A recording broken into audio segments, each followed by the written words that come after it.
Hello everyone. This is topic 6 for exam 1, integrals resulting in natural logs.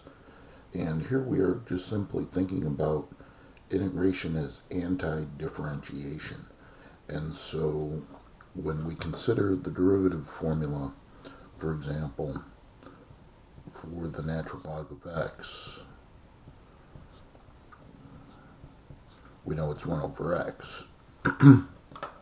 So therefore, if we want to reverse the process and we want to integrate 1 over x with respect to x, then we get back the natural log of x.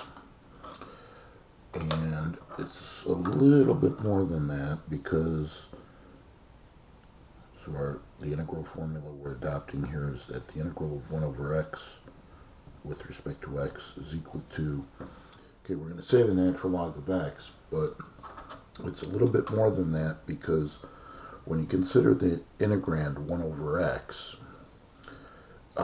x can be any real number except 0. So it could be negative. But if this turns into the natural log of x, we have to ensure that the argument is not negative because natural logs, all logarithms, have to be logs of positive numbers, non-negative numbers, I should say. So it can't be 0 and cannot be negative. So therefore, what we do is we include absolute values around the argument. So that would be the natural log of the absolute value of x plus c. So basically what we're seeing now is the situation for the integral of x to the n, where when we write the formula for x to the n, formally it's always x to the n plus 1 over n plus 1 plus our constant, of course. But we should always say that this is where n is not equal to negative 1. And that's what we're seeing now, the situation where n is equal to negative 1. So we just have to memorize that 1 over x, because it's the derivative of the natural log of x, integrates to be the natural log, and then always remember include the absolute values. And then we have the chain rule version. Now you could write it as 1 over u times du. I like to write it as du over u. And that is going to result in the natural log of the absolute value of u, and then plus our constant. So we're going to basically go over a bunch of examples here, but we're going to extend our integration strategy for fractions.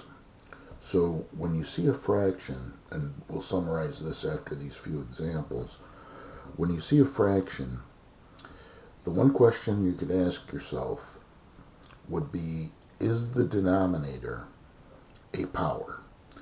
If the denominator is a power, it's going to be the integral of x to the n, or the integral of u to the n if it's a function of x. But if the denominator is not a power, then we're going to try to fit one of these basic new formulas. Now, in the first example, I threw a constant in the numerator. If you ever see a constant in the numerator and it's stopping you from fitting a basic integrable form, just bring it out in front. Factor that constant multiple. We know we could factor constants out of the integral. So just pull it out in front and then take a look at it. So if I pull the 5 out in front, I have the integral of 1 over x with respect to x. And now I should recognize that to be the integral form, the integrable form that turns into the natural log of the absolute value of x.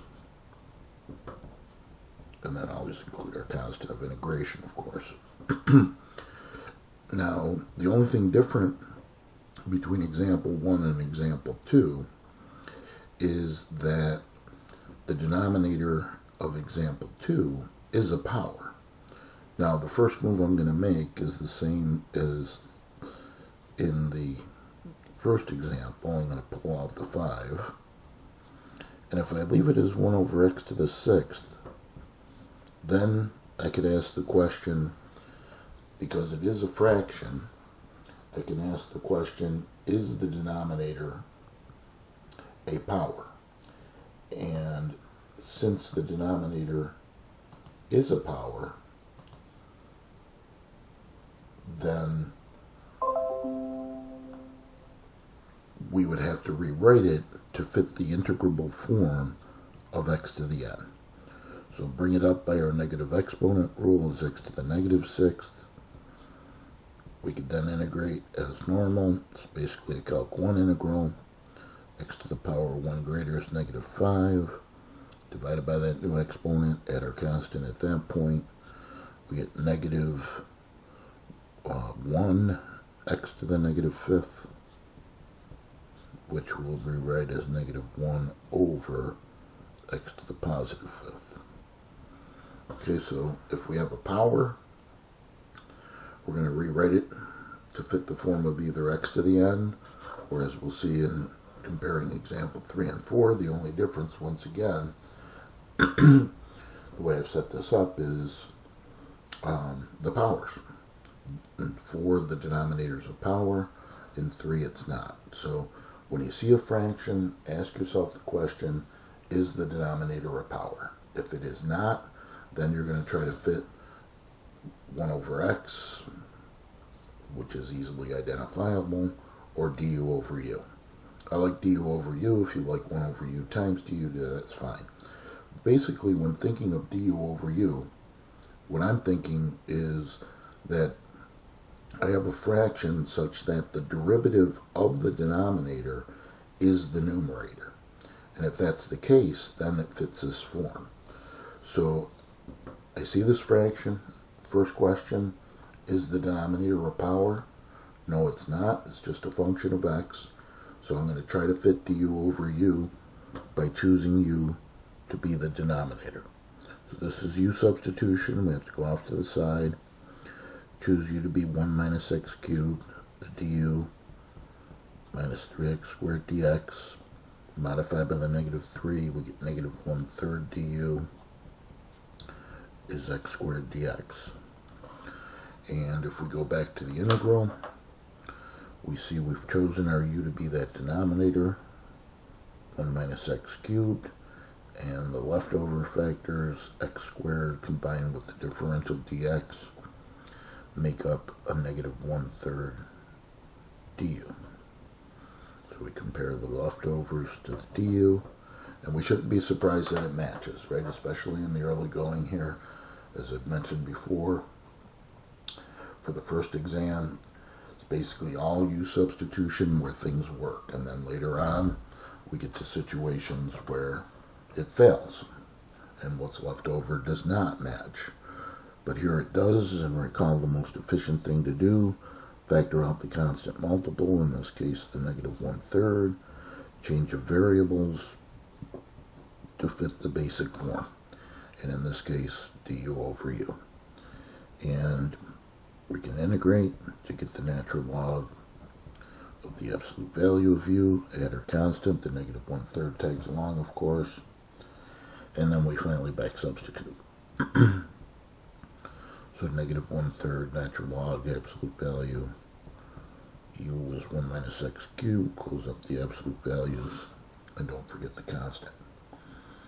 Okay, so the difference, once again, between number 3 and number 4 is that in number 3 it was a fraction where the denominator was not a power.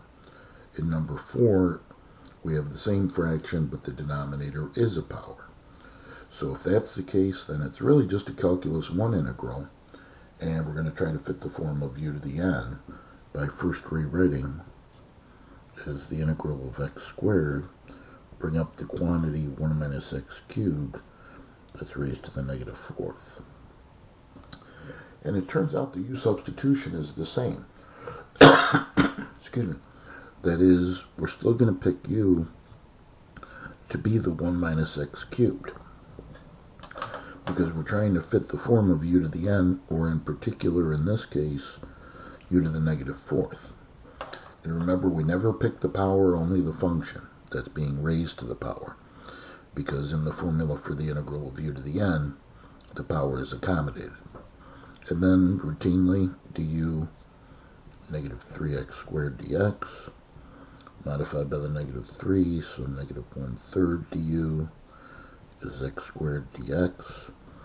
Okay, we've already accounted for u to the negative 4th. What's left over is x squared dx. Compare them to our du. No surprise, they match.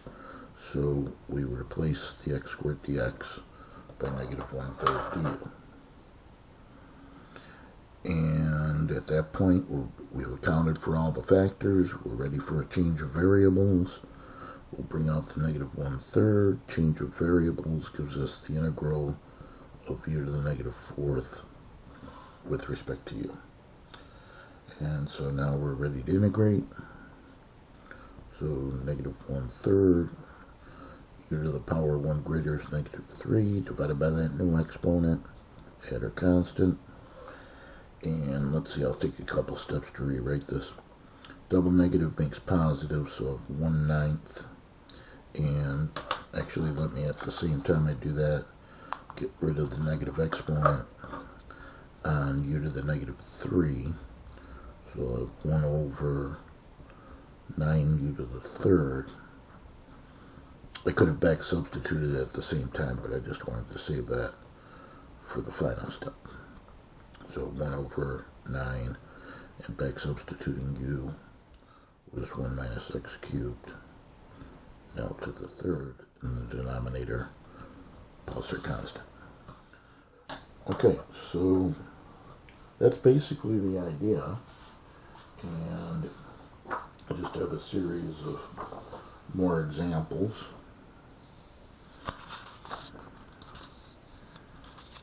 But before we get to those examples, I have a little flowchart idea. So it's basically what I've been saying.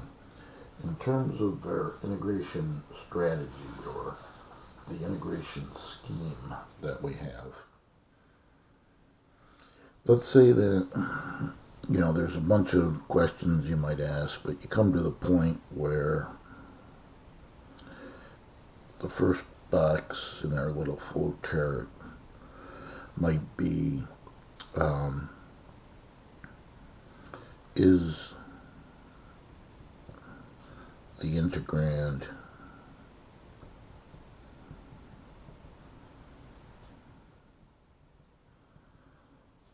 a fraction?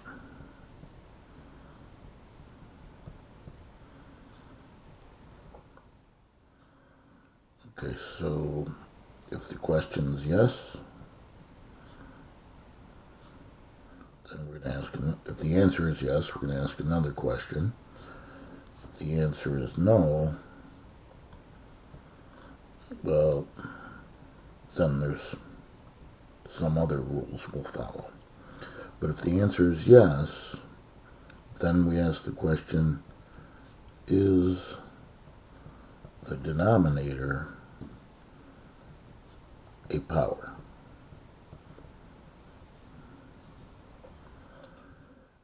And so if the denominator is a power,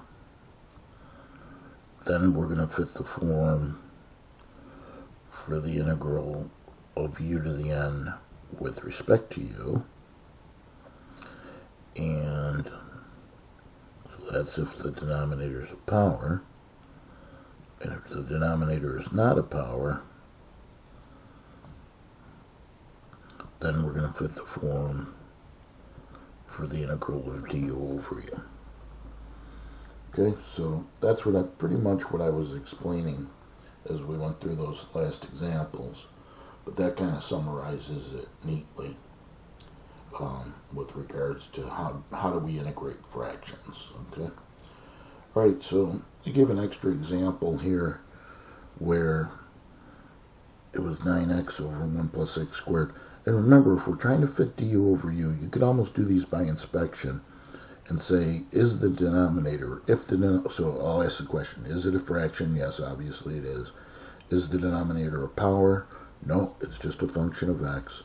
So therefore, I'm going to try to fit du over u. And you can almost do these by inspection because you're looking for the numerator to be the derivative of the denominator.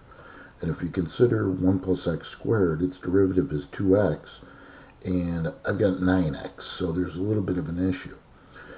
But I do have the x, which is the most important factor to help satisfy the differential du. So if that 9 is bothering you, just like in the first two examples, let's factor out the 9. And we'll write it as 1 over 1 plus x squared with respect to x. Excuse me, not 1 over. X over.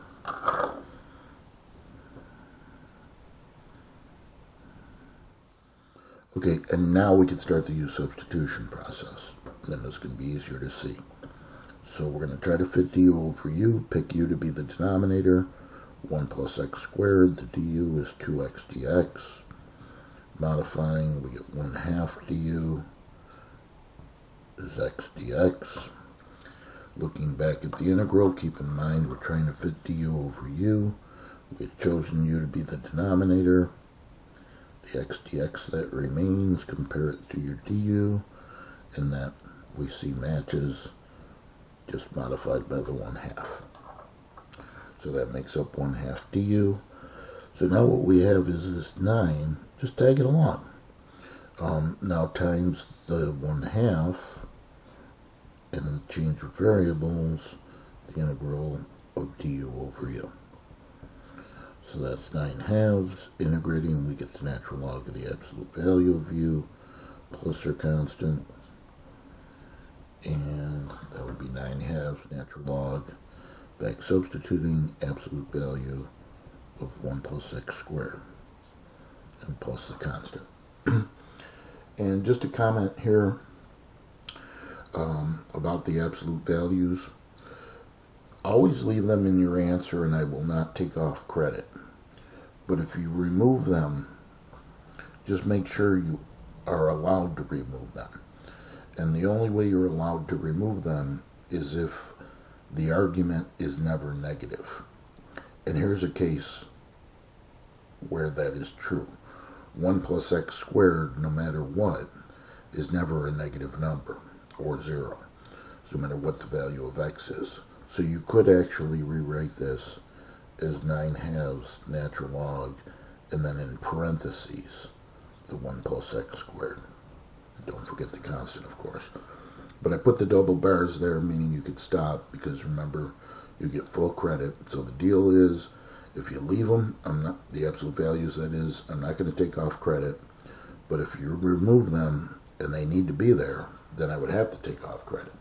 So just make sure that if you remove them, that the argument is never negative. Okay, and those were examples of algebraic types, but we can involve anything. Trigonometric functions, exponential functions, all types of functions can be involved with these new integrals in our new formulas for, in particular, du over u. So in example 6, we see an example with some trig functions. And the question we ask, once again, is the integrand a fraction? And it is. So then we ask, is the denominator a power? No, it's not. It's just a function of x. So therefore, we're going to try to fit du over u by choosing u to be that denominator. 1 plus cosine 3x. The du is calculated. Now just be careful here. The derivative of 1, of course, is 0. The derivative of cosine is minus sine of the same argument, 3x, but then don't forget times 3, the derivative of the argument, and formally the differential dx as well. So then we're going to modify by the negative and the 3, and we get negative 1/3 du equals sine of 3x dx. Okay, and remember, we were trying to fit the form of du over u, and so we had chosen our u to be the denominator. Look at the leftovers, sine of 3x combined with the differential dx, and compare them to our du, And we see they match, just modified by the negative 1/3. So replace those two factors by negative 1/3 du. We can make the change of variables, bring out the negative 1/3, and upon the change of variables, we have the integral of, as we were considering, du over u. So I strongly encourage you, bring it to a point where you fit a basic formula in terms of u and du upon your change of variables, because then there's only two steps left, the integration and the back substitution. And so the integration, negative 1/3 tags along, du over u integrates to be the natural log of the absolute value of u, add our constant at that point, and then we back substitute. So negative 1/3 natural log absolute value 1 plus cosine of 3x, and then plus our constant. So we could have algebraic factors, trigonometric factors. Number 7, here's an example of exponential functions involved. But again, the strategy is to look at it, and if we see a fraction, the first question we ask, is the denominator a power? And in this case, again, it's not a power, so we're trying du over u, and we're going to choose u to be the denominator. 1 plus c to the 5x.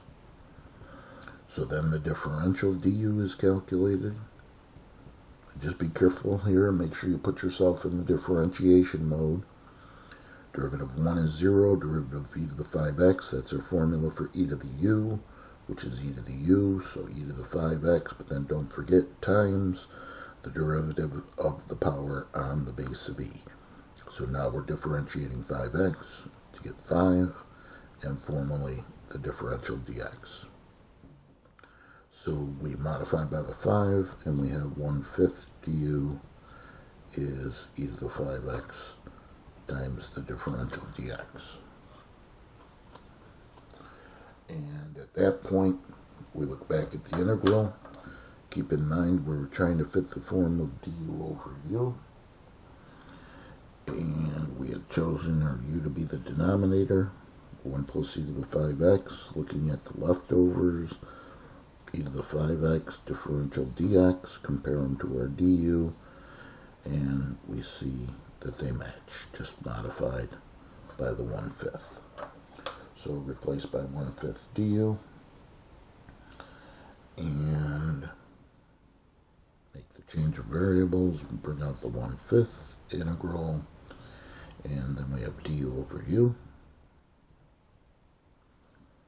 as our basic formula, which turns out to be 1/5 natural log absolute value of u when integrated at the constant, and then back substitute. So 1/5 natural log absolute value. U was 1 plus c to the 5x plus our constant. Okay, now those last two examples, as well as actually the 5th example as well, it was pretty evident that the denominator, the derivative of the denominator was the numerator. You know, we had to go through all the formalities, like, for example, here, first after factoring out the 9, but you can look at this and you know it's going to work, because the derivative of 1 plus x squared is 2x, and there's the x we're going to need. Or over here, the derivative of 1 plus cosine 3x is a negative sine of 3x, times 3, of course. Without regards to the formalities, it's sine, and there's the sine that's going to satisfy the du. And like in this example, derivative of e to the 5x is e to the 5x, right? You know, modified, we got to go through the formalities, but you can verify it's going to work almost mentally. In number 8, that's not the case, because it's a little bit more complicated looking. So we just have to trust in our strategy. And we see the fact that it's a fraction, and we also see that the denominator is just a function of x. It's not a power. So we trust in our strategy, and we consider that we're going to fit du over u by choosing u to be the denominator. X to the 4th plus 12x plus 1. calculate the differential du. See, it's not as easy to just, the derivative is 4x cubed plus 12. Look at the numerator, you're like, it doesn't seem like it's going to work. But let's trust in the strategy. We get 4x cubed plus 12. Parentheses are necessary here, because you have to multiply that by the differential.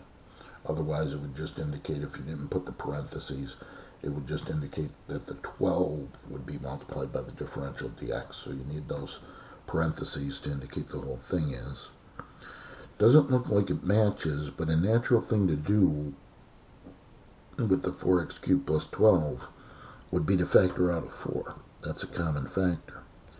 And then we're left with x cubed plus 3. And now we could divide by the 4 to get that 1/4 du is the quantity x cubed plus 3 times the differential dx.